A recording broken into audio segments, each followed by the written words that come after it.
Amanda with Straightsmile Solutions, straightsmilesolutions.com. Let's just take a case through start to finish in terms of, let's say it's a restorative case. You're doing some Invisalign, you're getting it all set up. Let's talk about DSD. Let's talk about all that.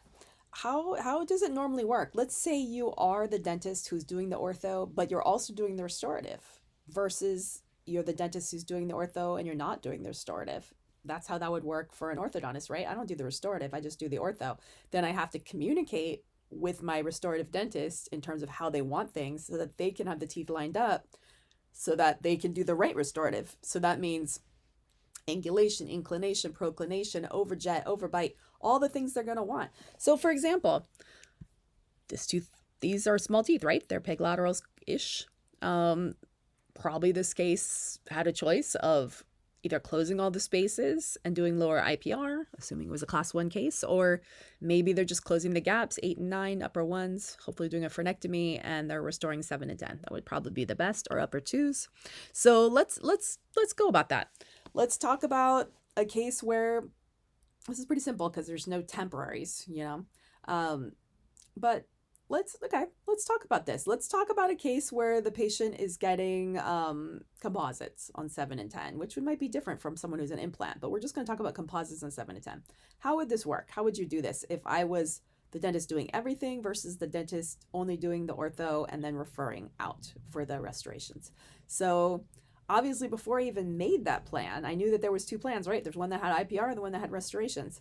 If they chose the restorations plan, they need to make sure they have all the risk, benefits, and alternatives. They need to see the IPR plan. They need to see both plans. They need to understand the risks, benefits, and alternatives of all plans. You can't just give them one plan. There's 2 options.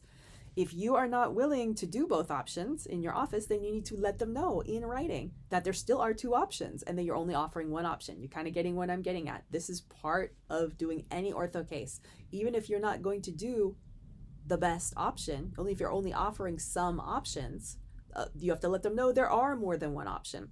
And if they can go to this other orthodontist to get the jaw surgery case or to get the MARPE or the MSE. You get what I'm getting at, right? So if you cannot explain the best option, if it's jaw surgery or TAD or something, that will get them the best result. Now, doing TADs doesn't always give you the best results. Sometimes you can get the same results with regular ortho. So you can't be saying that just because that's going to show that you want to just collect more money. That's considered fraud. So you have to know your stuff. And by the way, too many of you are tossing TADs in just because you think it's the best option. And these cases do not need TADs. So it's kind of absurd. Anyways, so yeah, that's basically how it's going to work. First, you're going to make sure that the restorative dentist sees the case, approves the Clin Check before you approve the Clin Check. They need to say that this is right. So you have to find a way to export them the Clin Check. And if they don't understand what they're looking at, well, then they can just sign off on it. Because, hopefully you know what you're doing.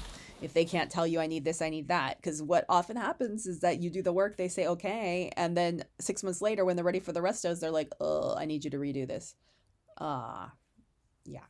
So that is why you really want to get a signature from the doctor saying that that they approve this Clin Check and that this Clin Check is approved by them. That's what I would do. Unless you sit down and meet with them or send them, the Clin Check through an email and they respond through a secure mail or something like that, then that's fine too. But I strongly recommend actually having a conversation with that doctor who's going to be doing it. Either a written conversation, a phone conversation, or something documented that you did it, and making sure that the patient is aware that this doctor already approved this as well. This is super important because otherwise all fingers are always going to get point back at you if there's any issues.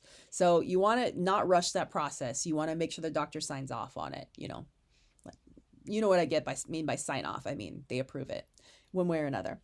And then if this is a situation when you finish the case, you need to make sure that you coordinate the removal of the attachments, making a temporary Essex, maybe an in-house one or something temporary, and then making sure that they realize as soon as they get those permanents, they got to come back to you same day and get another scan, and you got to put a rush on that. So their appointment has to be coordinated because they don't want to be doing that when you're on vacation. Because I'm telling you, this kind of stuff happens all the time. They're just going to call you after they get it, not schedule it in advance, and they're like, oh, doctor's out of town. Well, what do we do? Obviously a scan is not a big deal. But before when we had impressions, it was much more of an issue. So it does need to be coordinated because you don't want this stuff to be happening, say, the week between Christmas and New Year's, because most of the labs are broken.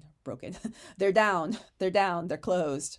It's pretty normal for labs to be closed that week. So always needs to be coordinated would be my suggestion. And then they're going to need another retainer after they get them. So whether you're including that in the price or not, whether it's an additional fee, I've always included that in my fee if they do it within a certain time period. And I've always just given 30 days. If it's done within 30 days, and coordinated with me in advance, I will give you a free retainer, Of course, they need more than one for a lifetime if we're doing clear ones, but you need to coordinate this with them. This is not a free retainer gift card that they can redeem at any time over the next 5 years either. These are going to ruin your practice. So you got to give them a deadline to get it done if they want something free. So that would be my suggestion, and hopefully that works. And obviously, if you're doing things that actually have temporaries, it's a little bit more complex. It's even more complex, but take the same workflow. It just comes down to communication with the doctor who's doing them, communication with the patient, communication with your office. And that's why I like the 30-day thing, because at least if it's within 30 days after they get their braces or Invisalign done, they're still coming into our office. They're still picking up retainers. We're still doing final records. We're doing a retainer check. We're going to see them a few times, at least 1 or 2 times in that month. So it's pretty easy to remember. Once we get outside the 30-day mark, they might not even ever do this. So you know what? Then we don't do free retainers anymore, and they'll just contact me when they need one new one. All right. Thanks so much.